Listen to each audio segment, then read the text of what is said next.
Hey guys, welcome to day 20. Sarah and I are so proud that you've made it this far, and we hope that each of these trainings has built on the last, and that you're really, you know, recording this information, taking it down, and using it to maximize how you build your business.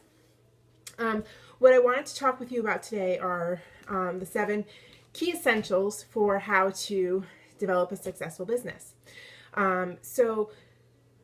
These 7 keys, these are a result of coaches, many coaches, work in the business, understanding what it takes to be a top coach, and really sort of identifying the key factors that each coach did in order to build their business.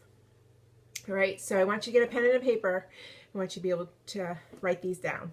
All right, so number 1, be your best self. So one of the things that you'll hear over and over and over again when you are on national wake-up calls, when you're listening to top coaches present on weekly calls, your own direct upline sponsor, myself or Sarah, personal development is key in building your business. Continuing to better yourself, whether it's with your family, with your business, spiritually, whatever component of your life you need to work on, continuing to build your personal development is key. And what it's going to help you do is become more confident, more knowledgeable. It's going to allow you to lead a team of your own, which is ultimately, a big piece of what we want to do is you want your customers and your challengers, and then eventually you want to start adding coaches underneath yourself and become a leader. And if you're working on your personal development, this just helps you to be even more successful with that. All right, so being your best self, and also remembering to be a product of the product, doing your workouts, drinking your Shakeology. All of these are going to lend to helping you to be your best self. Right. Number 2 is expanding your network. Okay, so we know the importance of continually adding 2 to 3 people to your network a day, doing your power hour. It's easy sometimes to fall into the pattern of having a really hot, warm market. And by warm market, what I mean is having your friends and family join you right off the bat. That happens really quickly for a lot of people. And the challenge that we run into is that if you haven't been working on building your network all along the way, you may get to a wall. And when you get to that wall, it becomes a challenge because you're like, oh, crud, who am I going to talk to today? So if you start building your network, add 2 to 3 people a day. What it does is it allows you to expand the network that you have so that your reach is constantly growing. Now, we've talked about expanding your network. How do you do that? You, reach out to or add friends, from years past, reconnect with people, join groups on Facebook, use Instagram. So comment and like on other people's posts, and eventually they'll follow you back. And then, eventually as they watch you, they may question you as to what you're doing. You can dive into using Pinterest to build your network.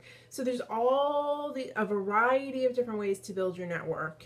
And again, the key is to add 2 to 3 new people to your network a day. So, if you're consistently doing that, and there's the key, consistently, if you're consistently doing that, you will hopefully never hit that wall of your warm market running out, because you'll have built your network and people will be watching and wanting to know what you're doing. Number 3, build relationships. So it's great if you add 2 to 3 people to your network a day, but what you need to do is you also need to work on building relationships with those people. So does this mean that you have to get into a lengthy private message discussion with every single person that you add? Absolutely not. But what it does mean is that you need to watch your news feed, you need to visit their wall, their timeline, you need to like their pictures, comment on their pictures, because what that does is it eventually drives it back and forth, and it puts you into their news feeds. Now, the more you're in their news feeds, the more they're watching. And is it instantaneous that people are you're going to add a new friend, and then, the next week they're going to ask you what you're doing? Probably not. So you need to remember that there's a ripple effect in place here. So if you add somebody today and you start to build your relationship, maybe 3, 4, 5 months before they finally come around and say, hey, what is it that you're doing? What is this, next challenge group? Can I join that? So you need to keep in mind that it's not going to be instantaneous, that you really do have to work to build. But start today, because, what you're starting today may not have a result for a couple months. So you need to remember that. Number 4 is to invite efficiently and consistently. Okay. So, making sure that you know who you're inviting to your challenge groups, know who you're inviting to your free clean eating groups, and working to consistently be inviting people. Again, this kind of goes back to building relationships and building your network. You want to remember that just because you invite somebody to join, they may not do it today. So, if 2 months down the road you have another clean eating group and somebody wasn't ready for a clean eating group back in June, they may be ready to join it today. So keep track of that, log who you're inviting, log notes about those people. So if Mary Smith says, you know what, I'm not, going into summer, I don't really want to do this today, or do this right now, it's not the right time, note that Mary said that, so then when your clean eating group comes around in September, you can reach back out to Mary and say, hey Mary, I remember when I reached out to you in June, it wasn't a good time because summer was amongst us, but here we are in September, is this a better time? Would you want to join my free clean eating group now? She may or may not, but having notes and remembering and inviting with purpose is going to make your invitation more meaningful to them, and hopefully eventually they will join you. Be exact is number 5. So, remember that everything that you do, people are watching. And so, you want to remember to consistently post about you doing your workouts, about you drinking your Shakeology, about you, doing something that is helping to better yourself. You're doing your personal development. I will often, at least once or twice a week, post about how I spent some time first thing in the morning to do some personal development. What you're doing, people are watching. And so remembering to highlight the things that are going to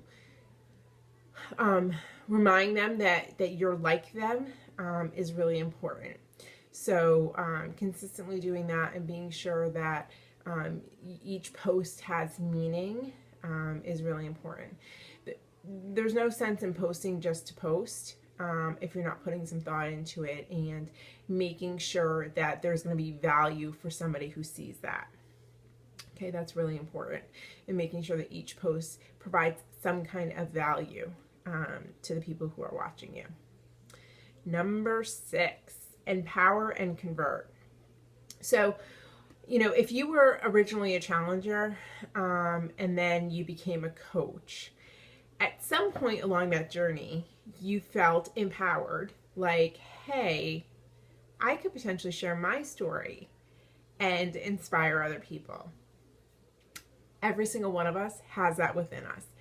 Every single challenger that you bring into your groups has the power to inspire somebody else.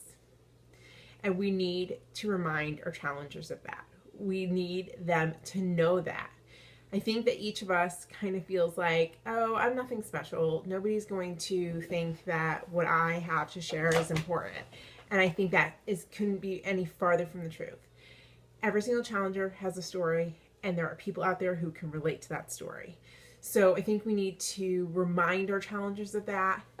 When they have their successes, tell them to shout it from the rooftops, because for other people to notice when they've hit a milestone or they've had good success, that's going to be really important, because they're going to see people are going to provide them applause for that, and that helps to empower them and help them to recognize that they do have a story to share and they do have the ability to inspire others.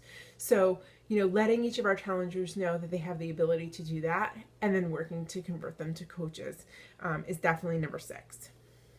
And then number 7, finally, is duplicate.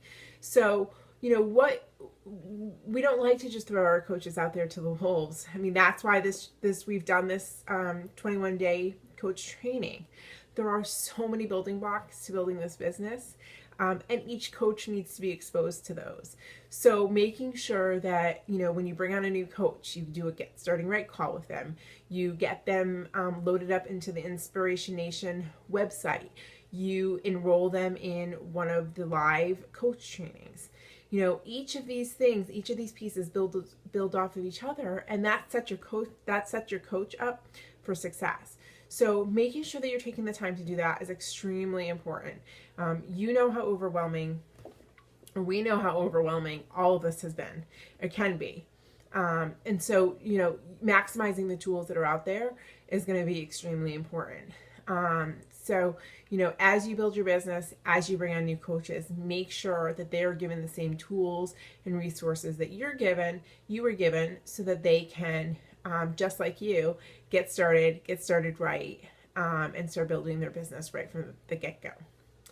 All right, so like I said, Sarah and I are super proud of you. We are about to wrap this training up. We hope that you're ready to hit the ground running. Both of us are here to support any of you. If you have any questions or comments or anything that you're not clear about, please post in the group. Let us know. We're happy to help you.